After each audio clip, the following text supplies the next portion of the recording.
नमस्कार दोस्तों, आज हमारी मौजूदगी है रामगढ़ विधानसभा क्षेत्र में, जो कि हम आज बात करना चाहेंगे जेजेपी के प्रत्याशी इजहार आलम से। तो इजहार आलम जी, सबसे पहले आपका हमारा P4 न्यूज़ चैनल में आपका स्वागत है। धन्यवाद। सभी श्रोताओं को मैं सलाम नमस्कार पेश करता हूं। इजहार आलम जी, आप रामगढ़ विधानसभा क्षेत्र में आए और आप जेजेपी का जो सिंबल लेकर आए हैं, आपका जो चाबी का निशान, आपका मुख्य उद्देश्य क्या है? क्योंकि जो चुनाव मैदान में पहले से दो प्रत्याशी बीजेपी पार्टी से आपके जे आहूजा जी हैं और कांग्रेस पार्टी से जुबैर खान जी चुनावी मैदान में है। अचानक क्या आपने दिमाग में विचार आए जो आप चुनाव मैदान में उतरे?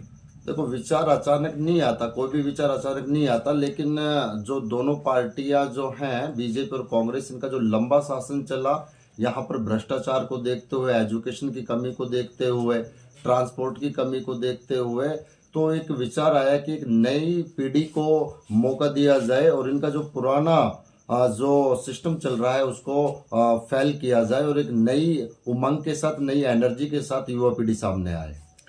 जी इजहार आलम जी, आप ये बताएं कि अभी आप जेजेपी पार्टी का राजस्थान में इतना वर्चस्व नहीं है। हरियाणा से ज़्यादा जेजेपी जो पार्टी है वो चुनावी मैदान में रहती है, लेकिन आप यहाँ पर एक कांग्रेस और बीजेपी, यहाँ पर जो शासन देखा जाता है राजस्थान में, जो मैक्सिमम एक बार कांग्रेस एक बार बीजेपी, क्या आप जेजेपी पार्टी का टिकट लेकर जो रामगढ़ विधानसभा क्षेत्र में चुनाव मैदान में हैं, तो क्या आप अपनी सीट निकाल पाएंगे?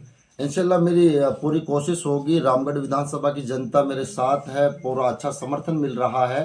बीजेपी और जो कांग्रेस का, मैंने पहले भी कहा कि इनके जो रूल्स हैं उनसे परेशान होकर जेजेपी यहाँ पर उतरी है। और आपको सभी को पता है कि हरियाणा में इनकी सरकार है गठबंधन के साथ, और इंशाल्लाह यहाँ पर भी जेजेपी जो पार्टी है वो काफ़ी सारी सीटों पर जीत दर्ज करेगी।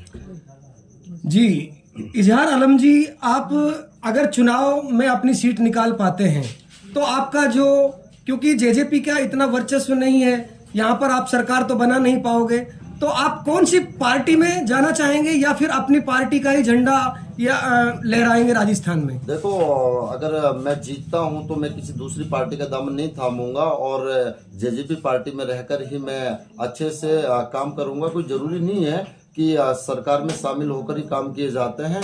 एक निर्दलीय भी या हमारी अगर पार्टी नहीं बनती है तो भी हम अपने काम करवा सकते हैं, इतनी हम क्षमता रखते हैं।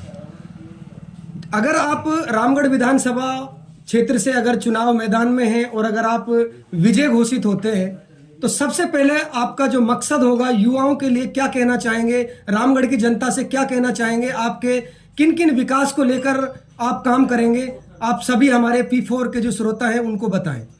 देखो, अगर मैं चुनाव जीतता हूं तो सबसे पहला मेरा जो काम होगा, जो मेवात को हमेशा इन नेताओं के द्वारा, दोनों पार्टियों के द्वारा पिछड़ा रखा गया है, हमारी पूरी कोशिश होगी कि जिस तरीके से दुष्यंत जी चौटाला काम कर रहे हैं हरियाणा में, उसी तर्ज पर यहाँ काम किया जाए। चाहे वो एग्रीकल्चर का सिस्टम हो, चाहे एजुकेशन का सिस्टम हो, चाहे वो ट्रांसपोर्ट का सिस्टम हो, सभी में, चाहे वो स्पोर्ट्स का सिस्टम हो, सभी में एक अच्छे तरीके से काम किया जाएगा।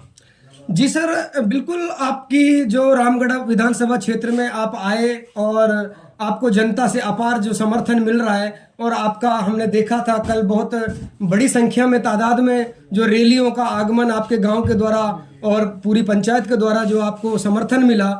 लेकिन आप ये बताएं सर, जो आप चुनाव मैदान में हैं, तो आप अपना जो नामांकन है, मैक्सिमम जो पार्टीज हैं या मैक्सिमम जो प्रत्याशी हैं, सभी ने अपने नामांकन दाखिल कर दिए हैं। आप अपना नामांकन कितने तारीख को दाखिल करने जा रहे हैं, आप हमारे श्रोताओं को ये भी बताएं।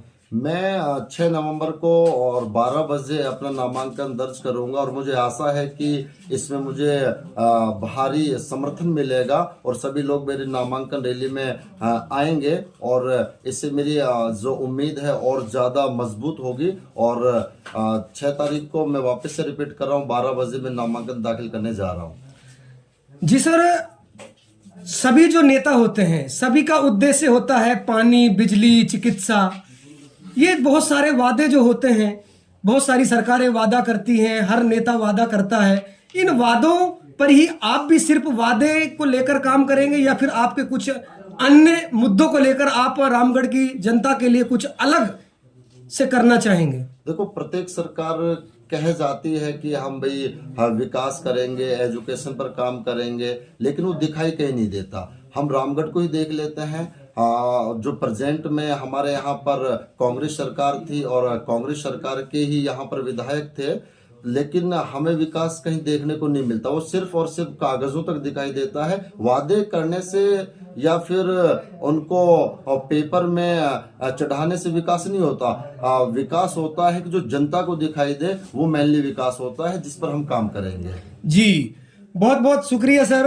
आप हमारे P4 न्यूज़ चैनल के माध्यम से सभी रामगढ़ विधानसभा के क्षेत्र वासियों से, ये थे हमारे साथ इजहार आलम, जो कि जेजेपी पार्टी से रामगढ़ विधानसभा में एक नया ही मोड़ आपको देखने को मिलेगा। देखते हैं बाजी कौन मारता है। एक तरफ जुबैर खान कांग्रेस पार्टी से हैं, दूसरी तरफ जो बीजेपी पार्टी से चुनावी मैदान में हैं। और आगे 6 नवंबर को मिलते हैं एक बार फिर आपके साथ। सर, हमारी तरफ से आपको बहुत बहुत शुभकामनाएं, और जनता के लिए पूर्ण रूप से विश्वास के साथ आप जनता की सेवा करें। इन्हीं शुभकामनाओं के साथ हम मिलते हैं फिर किसी अगले वीडियो में। नमस्कार सर। धन्यवाद।